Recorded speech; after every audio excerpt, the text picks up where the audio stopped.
guys, good afternoon sa inyong lahat. I hope you're all enjoying the holiday. Happy National Heroes Day sa inyong lahat. This is Javi Palanya, and of course, I'm joined today by two heroes in their own right sa kanilang mga sariling larangan. Of course, Juan Banal and Willie the Thriller Miller, ang mga kasama ko ngayon for SB Nation on Monday evening. For today, we have a set of topics that will, I'm sure, pretty much blow the minds of everybody. Juan, kamusta ka?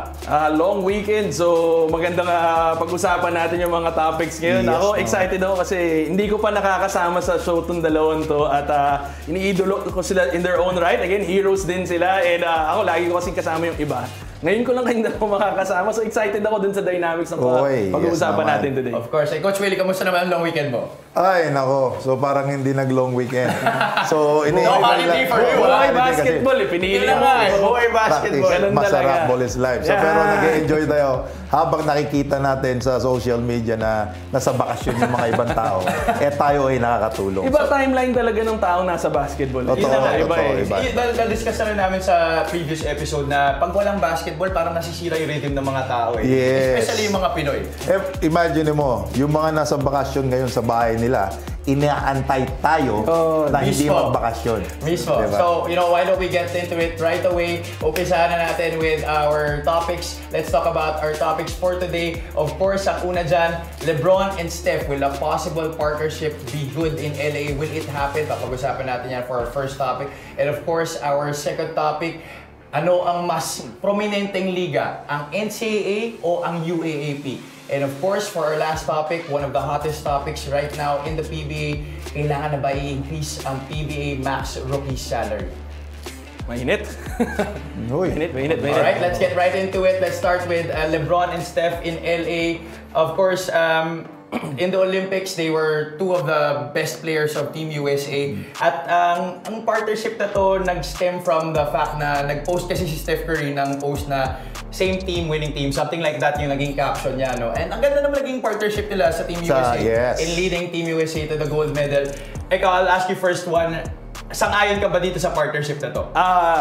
Nakakatakot yung mga ganyang cryptic messages ng mga player eh, no? Talagang pinapakaba. Which again, now, dahil nga sa mga ganyang galawan ng mga manlalaro ngayon sa social media, napapag-usapan, nagte-trending, di ba? Para sa akin kasi, I would love to see it only because I feel like, please, sana hindi matapos to. Kasi ako, patapos na yung era ng LeBron, Steph, KD, and all these guys, di ba? Yan na sila Luka, parating na sila, bagong batch na yan.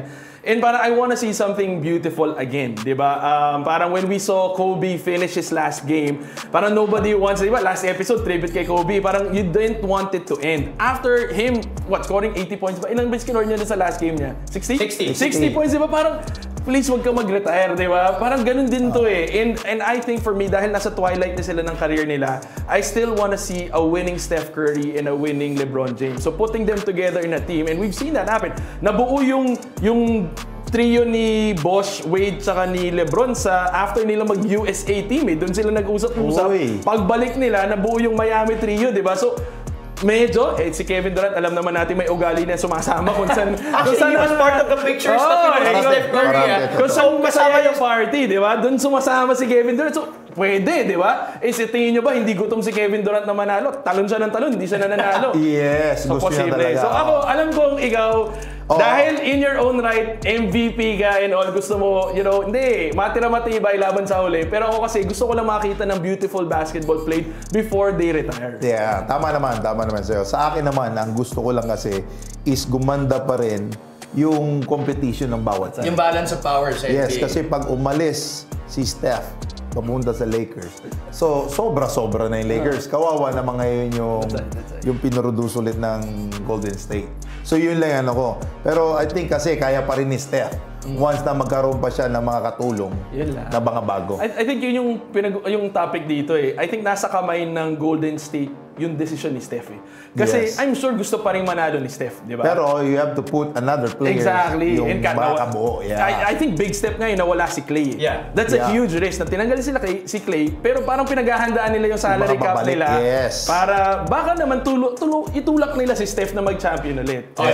Before you guys continue sa mga punto ninyo, ang sinuggest ng Sports Illustrated ni Matt Levine, the possible trade that could happen is the Lakers will send out Steph Curry and Kevon Looney And then the Warriors will receive Austin Reeves, Jared Vanderbilt, Rui Hachimura, D'Angelo Russell, Maxwell Lewis, Jalen Hood-Schifino, a 2029 first-round pick, a 2031 first-round pick, Hinga ka muna sa and a dami 2028 first-round pick. Sa dami ng sinasuggest na trade ng Sports Illustrated. Ang nakakatawa, baka pati Ballboy isasama Kasama yan. Draft, May box masahista. draft. No, that's Steph Lahat Curry. isasama doon. Possibly the greatest warrior already, right? You're talking about And with Steph that Curry. kind of trade, parang hindi yung ano. Kahit ganyan pa rin, hindi ka pa rin happy, di ba? Kung ikaw ba yung Kasi Golden right State, now, yes. makukuha mo lahat yan. Parang, seryoso ka ba? Bibitawan mo yung Steph Curry. So, ang question kasi dyan is also probably yung second question, is Steph Curry willing to taint his legacy? Kasi Doon siya nag-start. kasi Doon na pag siya lumipat siya sa LA, tapos hindi nanalo, o paano? wala na, yari na yung Diba? Delikado Steph Curry eh. mo. Delikado.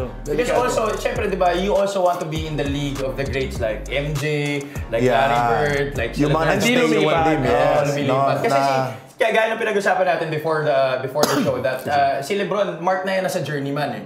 So hindi na siya dun sa league nila Jordan, nila Larry Bird, nag-stay dun sa mga teams nila and won it all. Yeah, that's right. And makikita mo, iba ang tingin iba yung loyalty ng tao, Yes. 'di ba? Pag umalis ka, kunwari, sinong loyal kay LeBron? Yung mga LeBron fans lang, pero LA is not probably loyal to him. Miami is probably not loyal to him. Cleveland is not loyal to him. But LeBron fans, 'di ba? But kasi sa sobrang laki ng brand ni LeBron, ang global They need to pa stay. din. Global Yes, pa din yung totoo. fan base. Which I think si Steph Curry may ganun. Na global yung fan base. I think sila nga ni LeBron yung top 2 sellers when it comes to jerseys eh.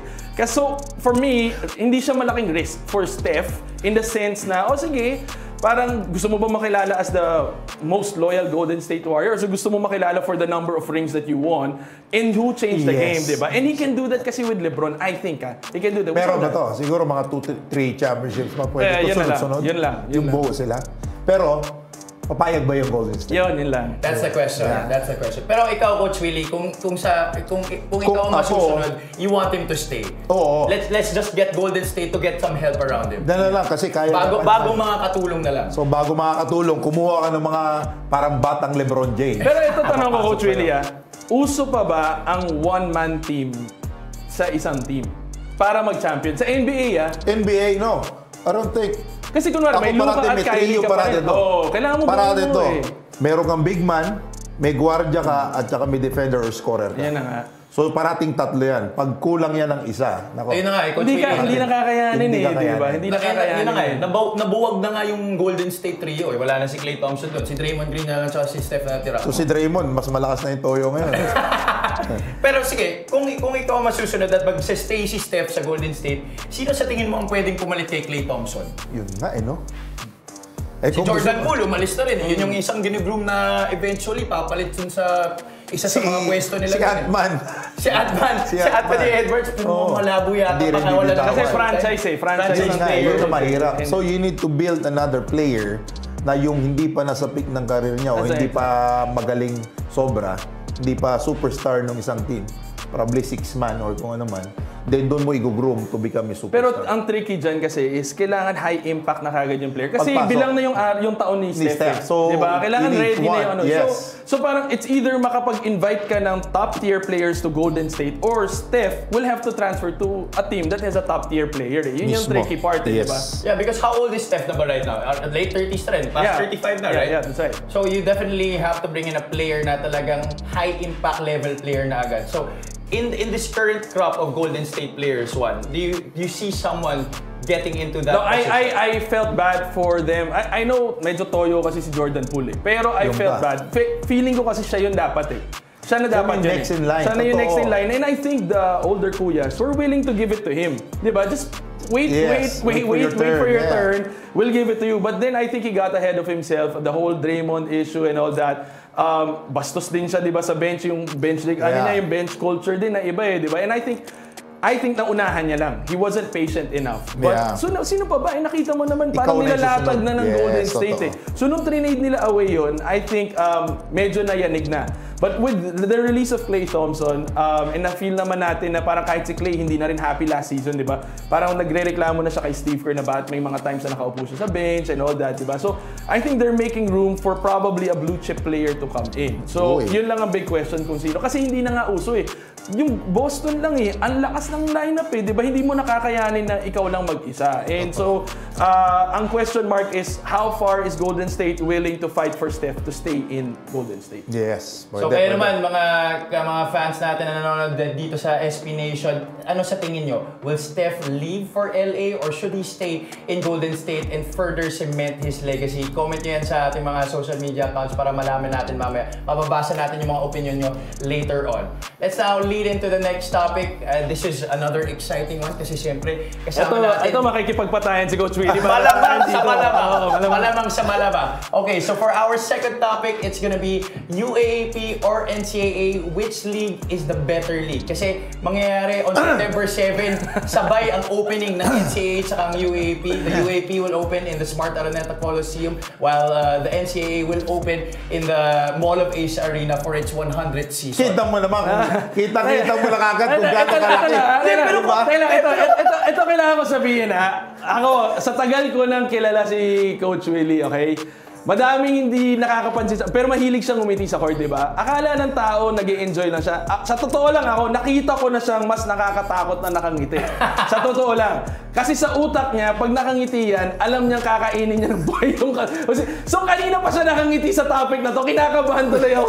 Hindi naman, At sasabihin niya dito. Pero, okay, so before we proceed to the debate, alright, the last time na nagsabay yung opening ng dalawang liga na to was back in, was 2 years ago when both of these leagues opened on the same day. Actually, maraming ang basketball action na mangyayari doon on September 7. May PBA pa, may PBL All-Star pa. But we will stick with the UAP versus the NCAA. Of course, we are here with Litran legend, NCAA legend, Willie Miller, and Juan Banal, you will be taking the UAP I will Bias be taking tayo. the UAP. Okay. Bias tayo. Sige, ako sa UAP school. Siguro magbato-bato-pick tayo kung sino magsisimula. Actually, gusto ko siya na mauna kasi madami siya sa sasabihin. Okay, sige. Go ahead lang. Hindi, Sige, siyempre, Coach sa Willie. akin, NCAA. No, kasi halos lahat ng na-draft kadamihan is naging star ng PBA. Na-draft sa PBA, yeah. Na-draft sa PBA. No, so, I think once you played for NCAA, medyo rough kasi. And yun yung Filipino basketball. Yun yung basketball ng Pilipino na kung ano, patayan, no blood, no foul. Yan yung gusto ng mga Pilipino, yung nakikita naninira, namamangga, kahit tinatamaan, tatayo lang, magbabasketball ba rin, so walang reaction na iba. So yun yung talagang ano. And that one quality also is hinahanap ng coach, lalo-lalo na sa PBA, kasi alam natin, sobrang gulang na ng mga players sa PBA, na yun yung kailangang quality ng isang player na hindi nag-give up. So do you think it's that quality that makes NCAA players in the PBA have longer careers compared to UAAP players? Kasi sanay na sila, yes. I would have to disagree. Pero ako kasi, honestly speaking, numbers don't lie. So if you take a look at the numbers of players that are active and inactive, there's a huge number. Even if I would have to say, mas matanda ang NCAA. Parang mag-100 years na yata. 100 years, that's right. Ang UAP nasa mga 87 lang years, di ba? Yung seasons nila. Maraming school na nanggaling sa NCAA na lumipat ng UAP.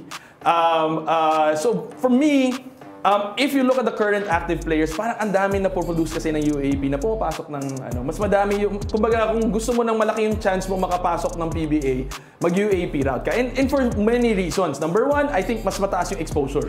I think mas marketable yung mga UAP players. I think it has a lot, again, medyo controversial siya na mas economically, parang iba kasi yung demographics ng UAP, di ba? Kunwari, yung mga schools dyan, sabihin na natin medyo controversial yung label, pero mas may kaya. In the sense na malalim yung bulsa. Kaya madaming napapaulanan dyan sa level na yan, sa tournament na yan. And because of that, ang dami nilang rin nare-recruit na quality players, di ba? And alam ko meron ng mga yun na mga parang mga sponsors na they're trying to back up also some NCAA teams. Pero it's still not enough with the kind of firepower na nagbaback up sa UAAP. So, because of that, you're getting quality players also. Kasi nga, medyo maganda yung allowances na binibigay doon. Mas alaga yung mga players, di ba? Sa dorms pa lang siguro, sa pagkain pa lang, yun yung mga ganyan. Yun yung mga intangibles na for some reason, na-attract nila yung mga players na pumunta ng UAAP. Tapos, kaya mas mataas yung chances nila papunta sa PBA. Pero kasi nga, ang laking bagay din yung import eh.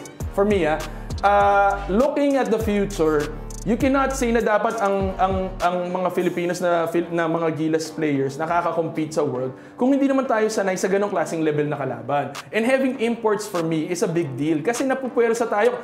Hindi nga natin madepensa ng isang import sa isang team. Paano pa natin madepensa ng 5 international players pagka you're playing in an international level? So, I think it's not too bad to have import foreign players in the UAAP or in a tournament to help also uplift the level of Filipinos in terms of competition. Yun yung take ko sa UAAP. Okay, so for you, it's the marketability, the allowances, and then also the imports. But this also begs the question, no? Coach Willie, I'll also ask you, ngayon ba, kasi this is another controversial thing that we're having here in the Philippines. Let's shout out, by the way, to CJ Perez of the San Miguel Beermen who's watching. Ayan, batang NC yan. Batang NC yan. From San Sebastian. Okay, I'll ask this. Kailangan na ba ngayon na binabayaran ng malaki ang mga college players para mag-produce ng maayos, para mag-perform ng maayos? Seryoso ka ba? Talagang tatanong Yes, mo I will ask you this. Okay. The both of you. I'm very happy to ask that.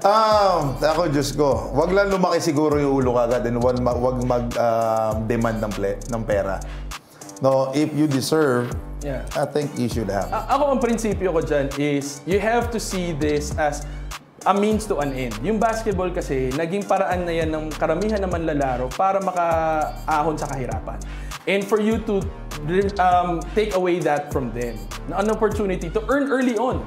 Diba? And to provide for their family early on is unfair also to them because these guys are making a lot of sacrifices. Maraming karamihan na naglalaro sa mga liga na to ng mga na-recruit sa probinsya. Iniiwanan talaga nila yung pamilya nila. Hindi nila nakikita na matagal. Nakadorm sila.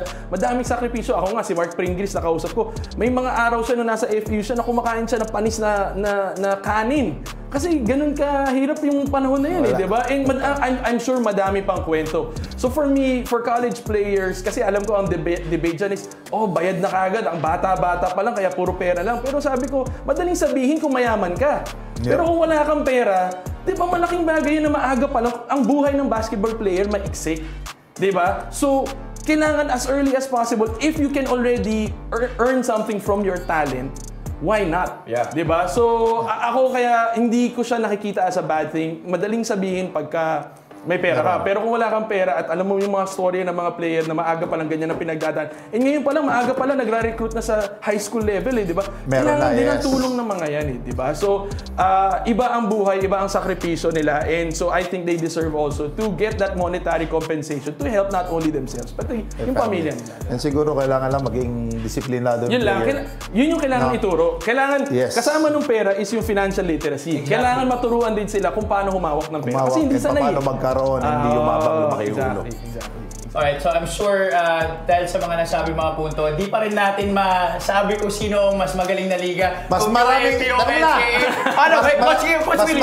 MVP. Totoo. Mas maraming MVP sa NCAA. Totoo naman. Sa nag-PBA. Pero ako nga, madami rin kasi yung opportunity na nagagawa ng UAAP. Kasi isipin mo kahit yung mga 6th, 7th man ng isang UAAP team, paminsan na-draft sa PBA, di ba? Kasi nga, ang ganda ng viewership ang ganda, nakikilala. Mas nakikilala yung mga manlalaro ng UAAP kaysa sa NCAA. So, mas na-draft sila at mas nakikita sila. So, yun ang ako para sa akin. Pero totoo yung sinasabi ni Coach Willie, pag tinignan mo yung stats din naman ng mga nagmi-mythical 5 throughout the years, karamihan is madaming nanggagaling sa NCAA. Pero kayo ba mga KSP Nation, sino sa tingin nyo ang mas maastig na liga? UAAP ba o NCAA? Comment nyo yan sa ating mga social media accounts. Babasahin natin later on when we have the chance. Which brings us to our next topic na naman ngayon na isa ring mainit na usapan, especially right now with the non-signing of Dave Ildefonso. Kailangan na bang i-increase ang PBA max rookie salary? Because right now, ang max rookie salary is at 420,000. No, 420,000 200,000 for the max player, tapos 250,000. 250. 250 ang max ng rookie. First round, for the first three picks. picks. For the first three picks. Okay.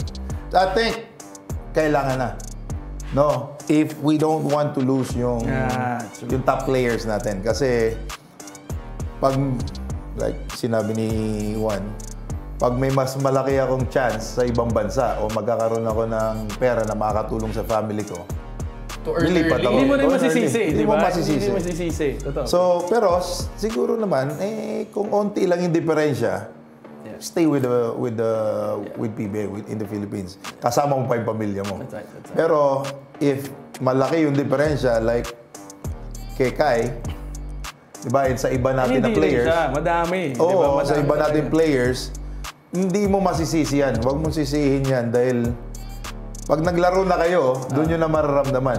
Diba? Kung ano yung pang family, sinasabi namin to pang bigas na, mawawala ka pa pang bigas, di ba? True. So, I think, kung makakatulong, is tulungan na natin yung player na mag-keep dito, mag-keep natin and mag-stay sa PBA, sa Pilipinas, para talagang gumanda na naman yung liga.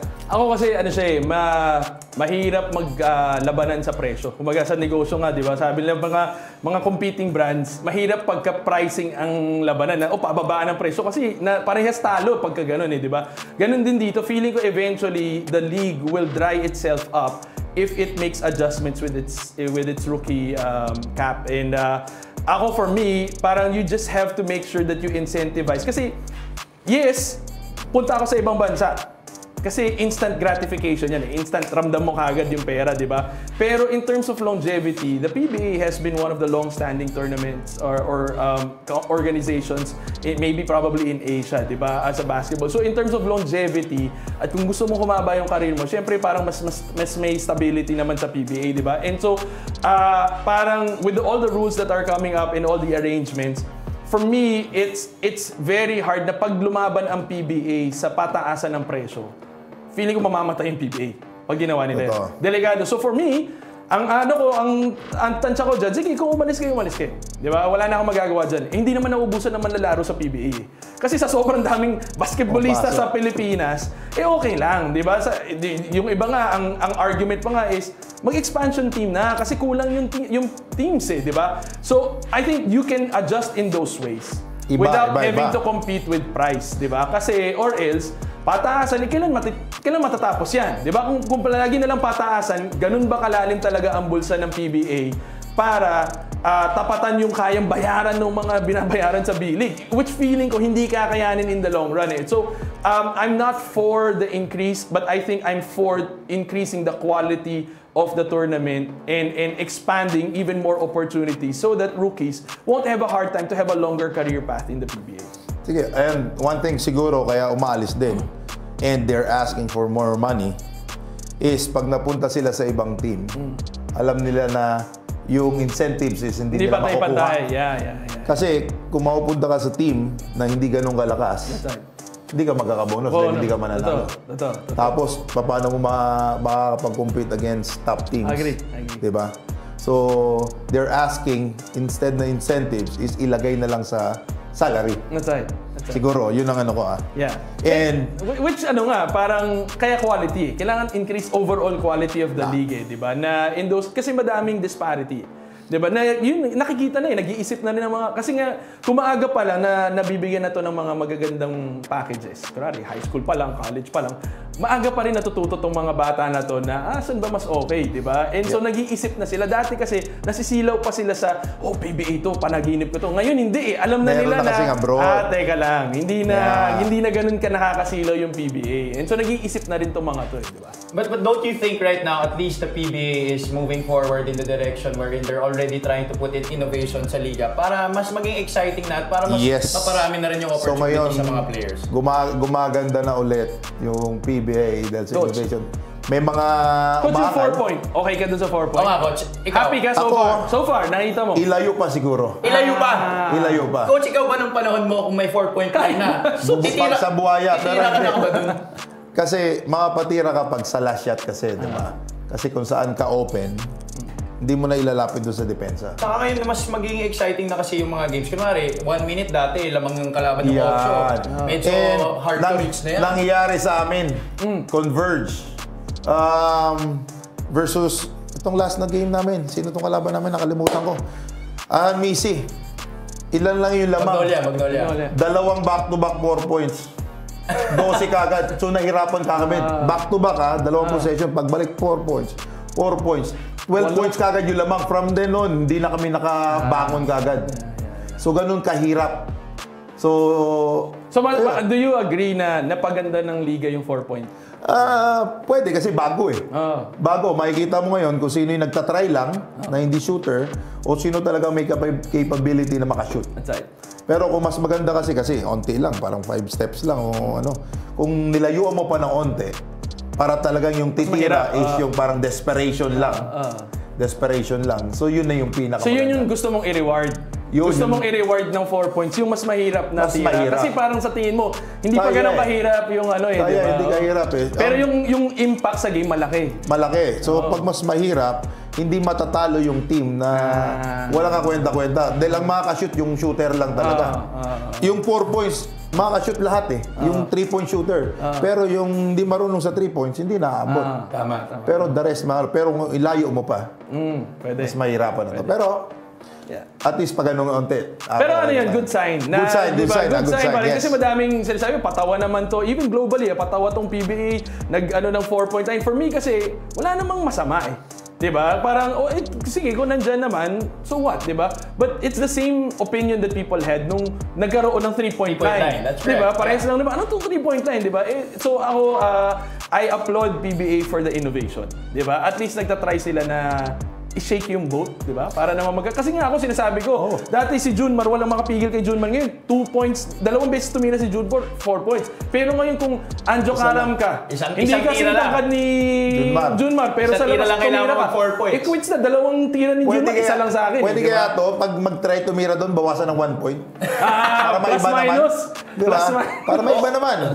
Okay na suggestion yung coach ha. Okay Diba? na Para maiba suggestion. naman, diba? Para hindi lahat itira. Yung shooter lang titira. Plus minus na. Alright guys, alam ko na hindi enough yung oras natin para pag-usapan lahat ng topics na naka-line up. But we'll see the opinions of the people watching. Tingnan natin ang ating mga comments sa ating mga social media accounts. Babasahin natin yan on our screens. It has been a wild range of topics that we have for today. Siyempre, napag-usapan natin yung LeBron and Steph. And here we see Jirbaud Caballeo commenting, what if pag-join forces si LeBron, KD at Steph? Yun na nga, napag-usapan na nga natin kanina na baka nga may chance na kasama doon si Dahil KD. nasa picture. Nasa picture siya eh. Nasa picture. Tsaka si KD, hindi ka magdadalawang isip kung lilipat sa team na Talagang malakas. lumilipat. Alam mo yan, lumilipat Talagang talaga eh. lumilipat. Diba? Pero ako, I would love to see that. I would love to see quality. Kasi, okay, pag pinanood mo yung mga teams like Boss, kahit Kyrie and Luka lang mapanood mo eh, di ba? Parang ang laking bagay na nung dalawang yun sa isang team, di ba? So, ako, because hindi naman nasa peak na ng career si Steph tsaka si LeBron, and probably even KD, it gives him a better fighting chance na manalo pa ng more rings and to give us quality basketball that we can Mas see that maganda, no? na hindi Mas na natin maganda, makikita ulit yung tatlong yan na talagang on their peak eh, di ba? So, But don't you think naman that trio will assure those three of the championship agad? Like, Hindi pa rin. Hindi Pero pa rin naman. Kawawa naman yung ibang kawawa naman yung teams nilang iiwanan nila. Pero sabi natin, si KD mahilig doon. Sanay na. Sanay dumikit to. Yung team nito ni KD, alam na aalis to bilang na araw eh. Pag alam na nila, pag alam niya na siguro na, oy, matutuloy to, sama na nga ako. kasi nakailang team na si KD. Oklahoma, Apat. Brooklyn, Phoenix, Golden State. And I'm sure ang motivation niya is to win a championship. So kung pupunta, I think that's what they could be trying to chase after. It's still a championship. Eh. I Yeah, think he's made it clear naman na he wants to chase rings for the entirety of his career. Kaya naman ganun na yung naging ginagawa niya. Let's move on to our next comment here. Basahin natin ating next comment from Raul Astilio. For me, mas realistic si LeBron ang lumipat since hindi naman siya known as loyal. Kaso ang problema, pag umalis ng LA, paano yung anak niya? Ayun na nga. Kinuha niya yung anak sa LA. Yun na yung bagong James naman. Mahirap eh. Kaya James. mahirap na umalis si LeBron. Ako for me, sa LA, unless dadalhin niya si Bronny, di ba? Pero, totoo naman yung point mo na Raul na si Steph very loyal eh. Yeah. Di ba? Kaya nga feeling talaga natin hindi siya aalis. Pero ang tanong kasi, ganun rin ba ka-loyal si Golden State kay Steph? Di ba? Na ibibigay nila yung buong mundo at yung langit para lang magstay si Steph. Kaya ba nilang gawin? And yun yung offer. Grabing offer. Puro first pick, puro first round pick. picks. First round Pati pick. And boost, a number of quality pati players. boost daw tsaka jet ng ibibigay na eh. Para Para diba? So yun ang medyo if you're gonna stick with Steph na alam mo na medyo pababa na, or tutulungan mo na lang na kumuha kang quality players para i-fill yung team, yung gap ng team para manalo pa ulit kayo. Or wala na, let go na. Sige na nga. So Sige na. ang maganda dyan, tinanong na ni Juan Banal, is Golden State loyal enough to Steph to stay? Yeah. Tingnan natin. Okay, let's move on to the next comment. Basahin natin from Power Mac. Yung si Shafi totoo. malakas din Junmar 8-time MVP, may Don Ramon pa with 4. Kita mo, 12 na kagad yan. Si Sapi pa lang. Pero totoo yan madaming player na galing sa si Safi actually. Maaga pa lang kasi, hindi na pinapaabot ng PBA. Yeah. Nire-recruit kasi nauso yung one and done sa UAP and NCAA. Doon pa lang napipitas napipitas na eh. So, kaya hindi sila nakaka-produce masyado ng magagaling na sa PBA because pag naspatan na kasi agad ngayon, kaya na yung ofera ng one and done. Totoo. Yun. So, dalawa lang ba sila sa Sasapi? Yes, I believe so, Junmar. pero tingnan mo naman yung pangalan. Dalawa sila sa 12. Grabe naman yung pangalan ng dalawa, di ba? Two of the greatest, wala na yata masyadong argument dyan na sila yung two greatest players in Philippine basketball. Nagsisapi. Ayan, lalo nagsisapi sa PBA. Yan, i-add mo lang dyan si Cap, si Alvis Sapat. Di ba? So yan. Alright, let's go on to the next comment. Basahin natin from, Boss James Velasquez. Shout out, boss. Kung aalis si Steph, given yung situation na hindi nakuha ulit si Klay tapos sobrang faulty ng lineup, baka medyo patawarin ng Warriors fans si Steph if he leaves for the Lakers. Wala na siyang utang sa Golden State Warriors. Yes. Ang galing talaga nitong pogi nito. Ang galing talaga nitong pogi na ito magano eh. Balita ko, pogi yung James Velasquez. Ibang klase rin talaga to eh. Pero totoo, kung yung team nasa time pa ng rebuilding, hindi naabutan kasi ni Steph. Yeah. True. So, talagang ililet go na siya. Hindi, kaya parang kailangan talaga, nasa level din ni Steph yung kukunin nila eh, di ba? Na player para tumagal, di ba? Sino ang papaya? Sino nga? Sino ang papaya? Bibigyan, iaalis mo ba yung superstar mo sa isang team para palakasin yung kalaban mo? Agree. Hindi naman ganun. Well, sabi ni Coach Philly kanina, ang maganda daw nakapare sana kay Steph dyan sa Golden State, si Anthony Edwards. Anthony Edwards. Pero magkasama sila sa Team USA, baka nakabulungan na din yun. Baka kasama rin sa picture yun. Hindi natin alam, baka naka-photobomb to. Meron siyang interview with Kevin Durant at sinasabi niya... Yan ba yung kasama si Jalen Rose? Oo, si Jalen Rose. Tapos sinabi niya dun sa apat, lagi siya napapagitnaan kasi yung number niya nandun sa gitna. Pero hindi malayo na magsama-sama yung apat na yan. Hindi natin nakikita sa picture, baka nakagano sa gilid yun, naka-photobomb. Sabi niya, wala daw siya na-contribute, nasa bench daw siya. Pero sabi niya, just to see these three play together, it blew his mind. And I think na-inspire siya. And hindi malayo. And Baka pwedeng nabulungan yan. Siya yung magiging energy guy. Ayun yung maganda after Olympics or after World Championships, pag nagsama-sama yung mga Avengers, yung maganda ang daming nangyayari. Maraming nangyayari. Kaya nakakatakot kung ikaw yung team, di ba? Kung pinapahiram mo yung player mo doon, may risk na mawala eh. Baka kaya nga hindi pinapahiram yata yung player. Yun pala yung totoong dahilan kung bakit yung ibang mga marquee players hindi pala talagang sumasali sa Team USA. Okay, let's go to the next comment. Dropping Dimes Events Manila says, yung Beanie and SB19 niya, nasa upwards of millions ang tatlong kanta. Tapos 1 month max, 200K lang sa PBA rookie. Hindi, pag gumaling na kumanta yung mga rookies. Pag gumaling na kumanta yung mga Saka marunong rookies. sumayaw yung mga rookies, baka mag-iba yung comment. Eh, di ba na opening ceremonies niya, may pakanta at saka may pasayaw pa eh, di ba? So baka kung add na yung entertainment factor sa PBA, baka dagdagan talaga. Pwede. Which ako feeling ko, I think one of the things that PBA will have to do is to really market their players better. Yes, at this point. I do agree. Di ba? In the age of social media and content creation, I think isipin mo yung mga kanya-kanyang style ng mga player ngayon, di ba? Nag-vlog na sila on their own eh. Feeling ko kailangan medyo i-double down ng liga yan para mas ma-hype pa. Kasi ang dami yan na yung additional incentive ng mga players. Pwede. So, yan na Kasi mga makakita rin sila dyan eh. True naman. Diba? And makikilala pa yung PBA. Talo. Alright, let's move on to the next comment. Wala na. Hoy! Okay, sorry, wala na pa ng comments. Okay, thank you so much for joining us for another episode of SB Nation. Let's just recap the topics that we talked about. Of course, the first topic was LeBron and Steph. No, ako. No? Ako, Yes. I want to see one more last hurrah. Steph and LeBron win championships together. Shout out, by the way, to Mike Nieto, the Converge Fiber Xers, who's watching. Hoy, meron kang utang sa akin kape. Loyal yung bata mo. Di ba Si yan? Big Di ba Mike. yan? Di ba yan? Oh. Alright, and the second topic that we have, sino ba ang mas astig na liga? UAAP ba o NCAA? Mike, UAAP tayo, Mike. Si Sapi! Si Sapi na! Si Sapi na! Si Sapi Oh, na! mukhang si Safi, mas mataas yung percentage na Sabi magkaroon na. ng GOAT. Wala Yun, na. yun po yung naging sagot namin today. Si Shafi po ang mas astig na conclusion. liga. Alright, and of course, the last topic was kailangan na ba i-increase ang PBA max rookie salary dahil sa dahilan na marami pang hindi nakakapag-sign na rookies, especially David Defonso and Terra Firma's Jordan Heading. Alright, thank you so much guys for joining us. Any last remarks? Ako, it's been a pleasure. Ay, sana maulit to kasi Yes. ngayon lang ako napares sa inyo. At pag si Dino kasi, parang kakagatin ni Dino yung ulo ko eh. Pero enjoy kami. Alam ko madami nanonood pag si Dino at ako. Pero this one's very relaxing.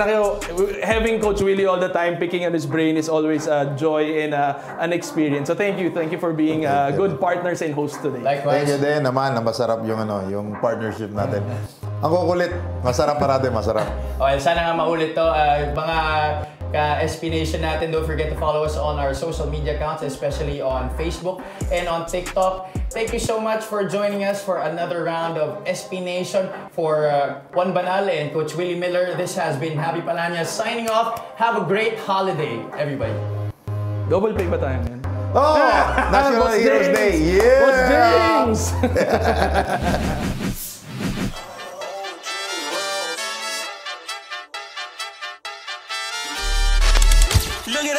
Look at us, yeah, we winning. Look at us, just beginning. Give me my trophy. This is the first of many. Look at the W's. This is the first of many. Give me the trophy. Celebration this vibes. is the first of many. All Give me the 2021, baby. trophy. This is the first of many. I drop a song and it's moving. I got a song and I'm moving. I want confetti all over. I'm thanking God for the movement. Ooh. It's only fam in the room. I only stand for the truth. I got the keys, I'm in tune. I'm living life in the light and I'm never gonna stop it. I take them to school. God, he making it boom. God, he gave me the tools. I'm working. Look at us, yeah, we winning. Look at us, just beginning. Give me my trophy. This is the first of many. Look at the W's. This is the first of many. Give me the trophy. This is the first of many. Give me the trophy. This is the first of many. What else they want from us? We making history. We are thrilled to have White Crumbles as our new star player.